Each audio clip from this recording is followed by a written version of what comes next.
ये अपने जो डाउट्स थे उनमें पहला क्वेश्चन है आपका, ध्यान से देखें आपको समझ में आ जाएगा। तो A and B working separately can do a piece of work in 9 and 12 days respectively. A can do the work in 9 days, it means 1 day's work is 1 upon 9 and B's 1 day's work equals to 1 upon 12. इसमें कोई मुश्किल वाली बात नहीं, ये easy है. If they work for a day alternate, ये जो वर्ड दिया है ना अल्टरनेट, इसी के कारण पूरी जिंदगी खराब हो जाती है। अल्टरनेट का मतलब फर्स्ट डे, आगे लिखा हुई है ए बिगनिंग, फर्स्ट डे ए वर्क करेगा, सेकेंड डे बी वर्क करेगा, in how many days the work will be completed, कितने दिनों में काम कंप्लीट हो जाएगा। तो हम क्या करें, 1 days work of A plus 1 days work of B 1/12। अब अगर आप इसको प्लस करेंगे तो एलसीएम आई थिंक इसका आएगा 36, 9 4 जा 12 3 जा मतलब 7/36। ये वर्क निकला हमारे पास में 7/36। अब अगर हमें टोटल निकालना है तो हम इसको क्या कर दें, रिवर्स कर देते हैं। रिवर्स करने पर टोटल आ जाता है 36/7। तो लगभग ये कितने 5 पॉइंट समथिंग कुछ आएगा, मतलब 5 डेज कंप्लीटली तो कैंसिल नहीं हो रहा है। इट मींस 5 डेज तो वर्क चलना ही चलना है, उसके अगले दिन भी काम चलेगा। हाँ, अगर ऐसे होता कि ऊपर पूरा 35 लिखा होता, 7 5 या 35 पूरा कैंसिल हो जाता, लेकिन पूरा तो कैंसिल नहीं हो रहा है ना भाई, अभी तो कुछ बच रहा है ना हमारे पास, 1 समथिंग कुछ बच रहा है। इसका मतलब ये है कि ये जो वर्क है जो ए और बी मिलकर कर रहे हैं, ये 5 डेज में नहीं होगा, 5 से थोड़ा सा ऊपर जाएगा। इतना आपको समझ में आना चाहिए। अब अगला जो तकलीफ है वो ये है, ये जो 7/36 था, ये 1 डे का वर्क तब होता है जब ए और बी दोनों मिलकर काम कर रहे होते। यहां पर वर्क क्या दिया है, अल्टरनेट। अल्टरनेट का मतलब दिस इज 2 डेज वर्क। ये एक दिन का काम नहीं है मेरे भाई, एक दिन ए ने किया है एक दिन बी ने किया है, तो ये दोनों मिलकर जो काम निकाल रहे हैं वैसे ही 1 डे का वर्क निकलता है, लेकिन अल्टरनेट डे है, इसका मतलब ये एक दिन का वर्क नहीं है, ये 2 दिनों का वर्क है। तो ये जो 5 निकला है ये भी पेयर निकल रहा है, इसका मतलब ये 5 डेज नहीं होगा, 5 × 2 मीन्स 10 डेज। अगर आप दिमाग में ये सोच रहे हैं कि 5 दिन तो काम चला है लेकिन थोड़ा बचा है, छठे दिन भी चलेगा, तो आप गलत सोच रहे हैं। ये 5 पेयर्स में काम किया है, ए और बी ने 5 पेयर्स में काम किया है और हर पेयर 2 डेज का बन रहा है, इसका मतलब 10 डेज तो काम चला ही चला है। अभी 11th वाले डे पर भी हमारा काम कुछ ना कुछ चलेगा, मतलब ऑप्शन देखकर हम सोच पाएंगे 10 पॉइंट समथिंग कुछ इसका आंसर निकलेगा। अभी कहानी खत्म नहीं हुई, अभी बची हुई। चलिए देखिए, 7/36 जो था वो ए और बी का मिलकर जो 2 दिन में काम हो रहा है वो था।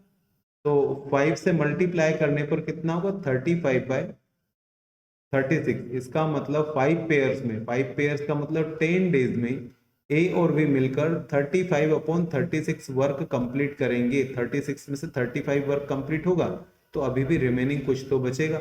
रिमेनिंग कितना बचेगा हमारे पास, 1/36 डे, और ये वाला काम कंप्लीट होना है कौन से दिन, 11th डे। अब 11th डे क्या है हमारे पास में, नंबर 1 पर ए काम करता था, नंबर 2 पर बी काम करता था, इसका मतलब जो ओड डेज आएंगे उस पर ए वर्क करेगा, जो इवन डेज आएंगे उस पर बी वर्क करेगा। तो मेरे भाई 11th डे पर ए की बारी आएगी। अब ये है आपका रिमेनिंग वर्क जो ए को करना है, इसको डिवाइड कर दें 1 डेज वर्क ऑफ ए, तो 1/36 डिवाइडेड बाय 1/9, तो 9/1, इट मीन्स 1/4 डेज।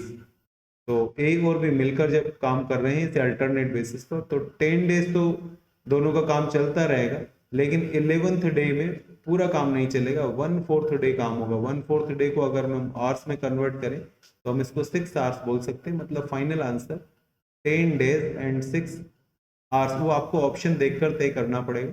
अगर आवर्स दिए हैं तो आर में लेकर जाओ, डेसिमल दिया है तो 1/4 को 0.25 बोल दो, फ्रैक्शन दिया है तो 10 1/4 डेज बोल दो। वो क्वेश्चन के ऑप्शंस के ऊपर डिपेंड करेगा। फाइनली तो आंसर 10 1/4 ही है। अब ऑप्शंस क्या गिवन है उसके हिसाब से सोचना पड़ेगा। इस क्वेश्चन में मुझे सब कुछ नहीं समझाना था, मुझे जो आपको फोकस करवाना है वो ये करवाना है, this is not 1 days work. Okay, ये 2 दिनों में कंप्लीट किया हुआ वर्क है। तो ये जो 5 निकल रहा है ये भी 5 डेज नहीं है बेसिकली, ये भी दो दो के पेयर से 5 पेयर्स बने, इसका मतलब डेज कितने होंगे हमारे पास 10 डेज दोनों ने मिलकर काम किया है अल्टरनेट डेज पर, और 11th डे में कुछ काम बचा है जो कि ए को कंप्लीट करना है। तो जहां जहां मैं सर्किल लगा रहा हूँ वहां वहां आपको फोकस करना पड़ेगा, वहां फोकस नहीं करोगे तो इस वैरायटी ऑफ क्वेश्चन को आप गलत कर सकते हैं। ये एक बहुत ही इंटेलिजेंट क्वेश्चन है, इसको समझने के लिए थोड़ा दिमाग चाहिए बच्चे को। देखो A and B can do a piece work in 12 days, आपको ए और बी का वर्क पता है, वो 12 डेज में वर्क अपना कंप्लीट कर रहे हैं। B and C can complete the work in 15 days में, इसको 1/12 ही लिख दे रहा हूँ डायरेक्ट। एंड बी और सी का वर्क दिया हुआ है, B and C can complete the work in 15 days, it means 1/15। अब आगे आपसे अब इन दोनों इक्वेशंस को पकड़कर हम कुछ सॉल्व ही नहीं कर सकते, कुछ कैलकुलेट ही होकर नहीं आने वाला है। If A is twice as good as workman as C, जो ए है वो ट्वाइस गुड है किसका, सी का, मतलब 2c इक्वल्स टू क्या निकलेगा हमारे पास में ए इक्वल्स टू 2c, आप बोल सकते हैं ए ट्वाइस गुड है, मतलब जितना काम ए करता है अकेला उतना काम सी को डबल टाइम लग जाता होगा उतना ही काम करने में। तो हम ए के प्लेस पर 2c या 2c के प्लेस पर ए पुट कर सकते हैं, तो 2c जैसा ऑप्शन तो मेरे पास कहीं नहीं है। हमारे पास इस इक्वेशन में ए लिखा हुआ है, मैं यहाँ से ट्रांसफर कर कर लेकर आ रहा हूँ, हमारे पास इस इक्वेशन में ए लिखा है। तो अगर हम इसको सॉल्व करें आप क्या कर सकते हैं, 2c plus B equals to 1/12, और सेकेंड इक्वेशन हमारे पास ये है b plus C equals to 1/12, इसको मैं और यहाँ नीचे लेकर आ रहा हूँ, मैं b प्लस सी लिखूँ या c प्लस b, प्लस लिखते समय कोई फिगर्स चेंज नहीं होते हैं, कोई फर्क नहीं पड़ेगा। अब अगर हम इसमें से इसको माइनस कर दें तो b से b कैंसिल हो जाएगा, इस 2 से ये c भी कैंसिल हो जाएगा, बचेगा क्या हमारे पास c, 1c, और 1/12 में से 1/15 आपको माइनस करना है, आपका एलसीएम आएगा 60, 12 5 minus 4 means 1/60, it means C's 1 day's work is 1/60, या हम ऐसा बोले कि C उस काम को 60 डेज में अकेला कर सकता है। मैं फिर से एक बार बता देता हूँ, आपको A और B का वर्क गिवन है, आपको B और C का वर्क गिवन है, इतने गिवन से कुछ नहीं कर सकते थे अगर आगे की बातें नहीं बोली होती। आगे क्वेश्चन बोल रहा है A is twice good, A जो है वो B से डबल अच्छा है, डबल कैपेबल है, इसका मतलब डबल इफिशियंट है, इसका मतलब क्या हुआ, ए कम टाइम लेता होगा, सी ज्यादा टाइम लेता होगा, मतलब जितना काम अगर ए 1 घंटे में कर रहा है तो उतना ही काम बी 2 घंटे में करेगा, मतलब 1a इक्वल्स टू 2c, ऐसा हम बोल सकते हैं। तो जहां हमारे पास ए था वहां पर हमने 2c पुट कर दिया, और अब हमारे पास दो इक्वेशन है, दोनों ही b प्लस सी वाली इक्वेशन थी, उनको सॉल्व किया तो आपको c की वैल्यू निकल कर आ गई। क्वेश्चन कंप्लीट नहीं हुआ, क्वेश्चन तो बोल रहा है भाई ए b बताओ कितनी देर में करेगा, के पास जितने भी इक्वेशन है उसमें कहीं भी c की वैल्यू पुट कर दीजिए, काम हो जाएगा। इस इक्वेशन में चल रहा हूं मैं, b plus C equals to 1/15 है, और हमें c की वैल्यू पता है कितनी 1/60, अगर हम इसमें से ये 1/60 क्या कर दें माइनस, तो हमें पता चल जाएगा कि b अकेला उस काम को कितने दिनों में कर सकता है, तो ये 60 एलसीएम आएगा इसका, और 4 माइनस 1 इट मीन्स 3/60, फाइनली 1/20, मतलब b अकेला उस काम को 20 डेज में कंप्लीट करेगा। ये बहुत मुश्किल क्वेश्चन नहीं था, लेकिन ये बहुत इंटेलिजेंट क्वेश्चन है, आपसे माइंड मांगता है, अगर आपको कॉन्सेप्ट्स पता होंगे तो आप लगा पाएंगे। फिर अब मैंने समझा दिया है, इसके बाद अगर तुम ट्राई करोगे तो डेफिनेटली समझ में आ ही जाएगा। ये इस क्वेश्चन को तो मैं बोलूंगा ये इंटेलिजेंट नहीं, ये खतरनाक question. 10 persons begin to work together on a job but after some days, अब ये आफ्टर जो सम डेज दिया हुआ है हमें, ये तो हमें पता ही नहीं कितने डेज की बात कर रहे हैं, तो सम डेज को हम लोग एक्स अज्यूम कर लेते हैं। कितने दिन की बात हो गई हमारे पास में, एक्स डेज की बातें हो जाएंगी यहाँ पर। एक्स डेज के बाद थोड़ा मैं स्क्रीन क्लियर कर लूँ जरा, ओके अब स्क्रीन क्लियर है अपनी। 10 persons begin to work together on a job but after some days हमें नहीं पता है कितने डेज, तो हम उसको एक्स ही अज्यूम कर लेंगे, कितने दिनों बाद, x days, after x days 4 persons leave. मैं ये समझाना चाहता हूँ, एक्स डेज मतलब मान लो 5 दिनों के बाद 4 लोग छोड़कर चले गए, तो भैया मेरे जो 5 दिन होंगे उतने दिन तो हमारे 10 persons ने वर्क किया होगा या नहीं किया होगा, ये आपको समझना पड़ेगा। कुछ दिनों के बाद 4 लोग छोड़कर चले गए, जब छोड़कर गए उसके बाद हमारे पास 6% रिमेन होंगे, मतलब जाने के बाद 6 लोग काम कर रहे होंगे, लेकिन जाने के पहले तो पूरे 10 के 10% हमारे पास काम कर ही रहे होंगे। तो 10 लोगों ने काम किया है हमारे पास 40 दिन में, एक्स वर्क कंप्लीट हुआ है। 1 डेज वर्क कितना होगा, एक्स अपॉन 40, जितने भी दिन उन्होंने काम किए, एक 40 दिन में अगर काम कंप्लीट होता है जाने के अलावा, अगर ये छोड़कर नहीं जाते तो हमारा काम 40 डेज में कंप्लीट होता। तो 1 डेज वर्क कितना निकलता, 1/40। लेकिन इन 10 लोगों ने एक्स दिन तक तो काम किया है ना, तो एक्स दिन 1 डेज में 1/40, तो एक्स डेज में x/40 वर्क इन लोगों ने किया हो। अब ये तो इनका हो गया। इसके बाद की बात करें तो अब काम कितने लोग कर रहे हैं, 6 लोग वर्क करेंगे हमारे पास में। और कितने दिन तक काम करेंगे हमारा वर्क, वो 50 डेज में से x डेज तो काम हो चुका है, मतलब 50 माइनस x डेज काम होना है। अभी थोड़ा लॉजिकली समझ, अगर 10 लोग मिलकर काम करते तो काम होता 40 डेज। तो एक बंदे का वर्क एक दिन में एक 1/10 वर्क निकलेगा, मतलब एक पर्सन की बात कैलकुलेट करें तो ये 1 डेज 1 पर्सन।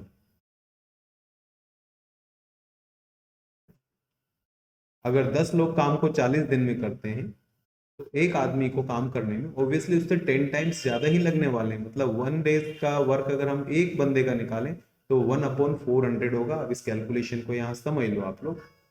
आपके पास से 10 लोग तो जा चुके हैं, अब एक आदमी का एक दिन का काम कितना है, 1/400। काम कितने लोगों ने किया है, 6 लोगों ने। एक बंदे का काम 1/400, 6 लोगों का काम कितना होगा, 6/400। ये 1 डेज वर्क है। काम अब चला कितने दिन है, 50 माइनस एक्स। टोटल काम 50 दिन में हुआ है, लेकिन 50 में से एक्स डेज का काम तो 40 लोगों ने किया है। मतलब बाकी के ये जो 6 पर्सन जो काम कर रहे हैं वो 50 दिन थोड़ी काम करेंगे, वो 50 माइनस एक्स डेज वर्क करेंगे। और ऐसा करने पर हमारा वर्क कंप्लीट हो जाएगा। कंप्लीटेड वर्क हमेशा 1 के इक्वल होता है। अब इसको सॉल्व करना पड़ेगा हम लोगों को। तो सॉल्व करने के लिए आप एलसीएम ही ले लेते हैं। इसका एलसीएम आएगा 400, ये 10 टाइम जाएगा तो ये हो जाएगा 10x, प्लस इसको जरा सॉल्व करें तो 6 5 जा 300, 300 और माइनस 6x इक्वल्स टू 1। ये 400 को आप क्रॉस ट्रांसफर कर दें तो 10x यहीं पर सॉल्व कर ले रहे हैं। 10x माइनस 6x ये निकल कर आएगा आपके पास 4x इक्वल्स टू, ये 400 यहाँ ट्रांसफर हुआ और ये 300 यहाँ जाकर माइनस हो जाएगा।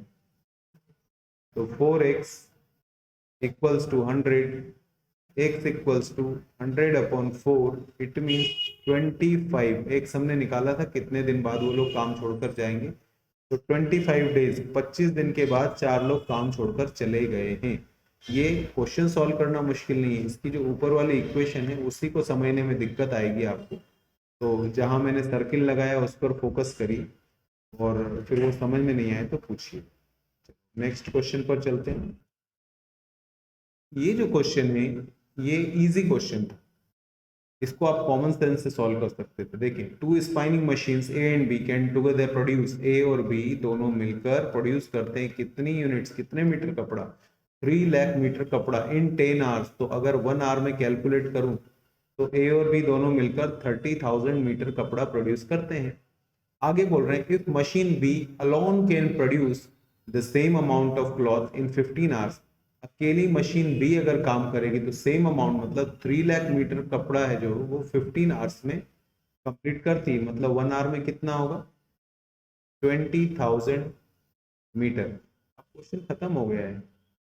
How much cloth can machine A produce alone in 10 hours. मैं सिर्फ ये समझाना चाहता हूँ, ए और बी दोनों मिलकर 1 आवर में 30,000 मीटर कपड़ा प्रोड्यूस करते हैं। ए और बी दोनों मिलकर 30,000 कपड़ा प्रोड्यूस करते हैं। बी अकेला कितना प्रोड्यूस करता है, 20,000। तो ए अकेला कितना प्रोड्यूस करेगा, ऑब्वियसली इन दोनों का डिफरेंस। मतलब 1 आवर में ए अगर अकेला प्रोड्यूस करेगा तो 10,000 ए प्रोड्यूस कर रहा होगा, 20,000 बी प्रोड्यूस कर रहा है, इसीलिए 30,000 प्रोडक्शन हो रहा है। क्वेश्चन बोल रहा है इन 10 आवर्स, 10 घंटे में ए अकेला कितना प्रोड्यूस करेगा। Finally 1 lakh metre, 1 lakh metre कपड़ा वो प्रोड्यूस कर लेगा। ये बहुत सिंपल क्वेश्चन था, इसमें बहुत ज्यादा कुछ नहीं था, नॉर्मल कॉमर्स का माइंड यूज करना था। चलो नेक्स्ट क्वेश्चन पर। नेक्स्ट क्वेश्चन है ये, ये भी ठीक ठीक क्वेश्चन था। A manufacturer build a machine which will address 500 envelopes in 8 minutes. एक मशीन जो है हमारी वो 8 मिनट में 500 एनवेलप्स एड्रेस करती है। मतलब 1 मिनट का कैसे निकालेंगे, 500 अपॉन 8, 8 मिनट्स में, 8 मिनट में 500 एनवेलप्स, तो 1 मिनट में 500 upon 8। He wishes to build another machine, वो एक और मशीन बनाना चाहता है, so that when both are operating together, दोनों मशीन जब साथ साथ काम करें, मतलब ये मशीन भी साथ 1 मिनट में इतना करे और ये मशीन भी प्रोडक्शन करे, then he will address 500 envelopes in 2 minutes. दोनों का मिलाकर काम 500 2 मिनट्स में, तो 1 मिनट में कितना होगा, 500 upon 2। The equation used to find how much minutes x it would require to second machine to address 500 envelopes. आपसे पूछा जा रहा है कि बताइए 500 एनवेलप अकेला अगर बी मशीन को प्रोड्यूस करना हो तो वो कितने मिनट लेगी, वो हमें नहीं पता है, तो 500 अपॉन कितने मिनट लेगी, एक्स मिनट लेगी।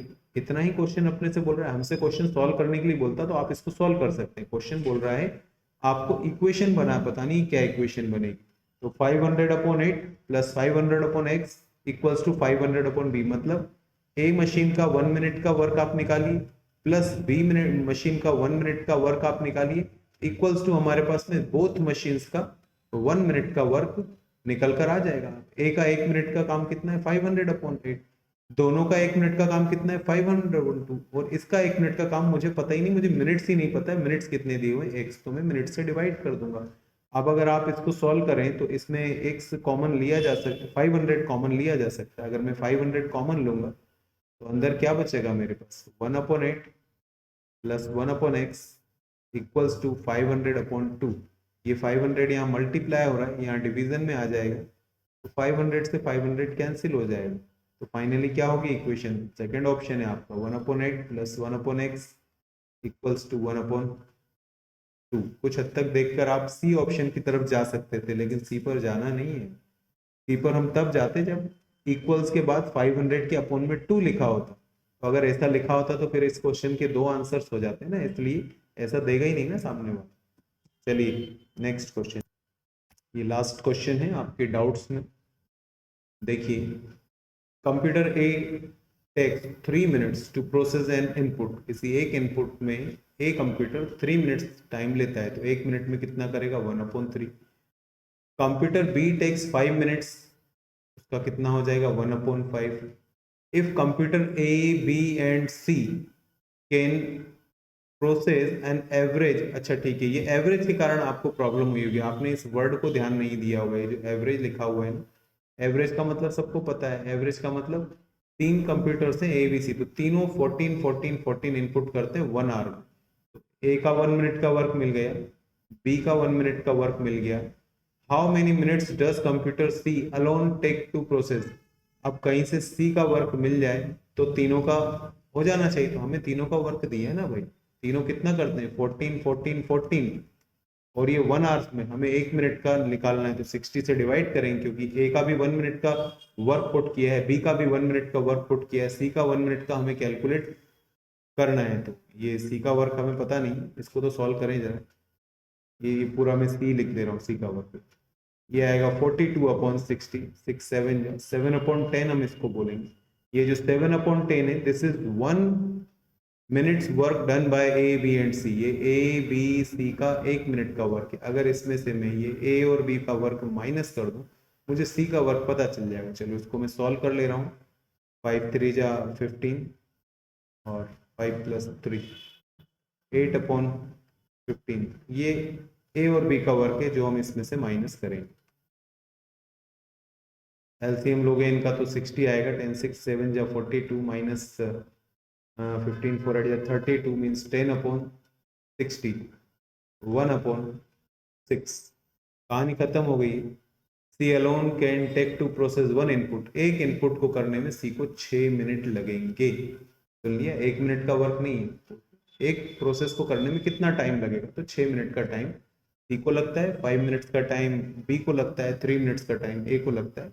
कुछ ज़्यादा मुश्किल नहीं बताया मैंने। ए प्लस बी प्लस सी के वर्क और ए बी सी ये आपको गिवन है, ये भी आपको गिवन है। इन दोनों को यहाँ ले जाकर अगर माइनस करेंगे तो सी का वर्क इजीली कैलकुलेट हो ही जाएगा। बेसिक इक्वेशन थी, बहुत ज़्यादा मुश्किल बातें नहीं थी इसमें। अभी आपके डाउट्स सॉल्व हो गए हैं, आगे के क्वेश्चंस आप ट्राई कीजिएगा और जो डाउट्स आए आप कल तक सेंड कर दीजिए।